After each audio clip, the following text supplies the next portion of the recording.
Didn't your mother have this? Your mother. Really? I must have left it at your house and didn't get it back. I left a lot of stuff there. Is it just me, or was 6th grade the best year ever? I didn't even know you then. Oh, honey, you didn't even know me when you knew me.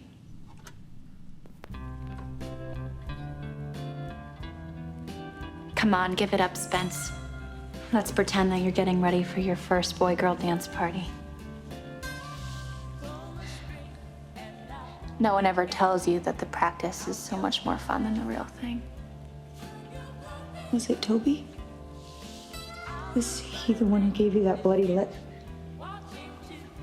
Toby? Oh, sweetie. Girls fight much dirtier than boys. I'm lucky she didn't leave a scar. She? Who? You stopped dancing.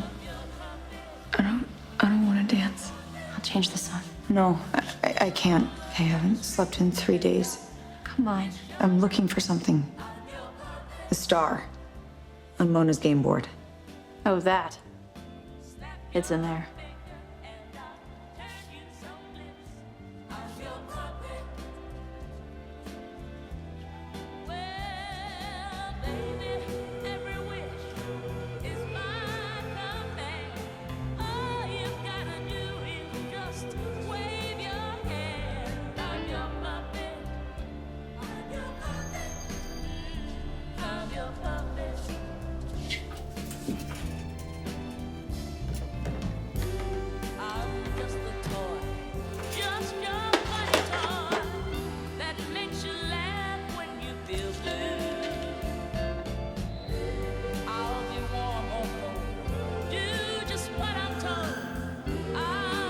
Spencer, what are you doing?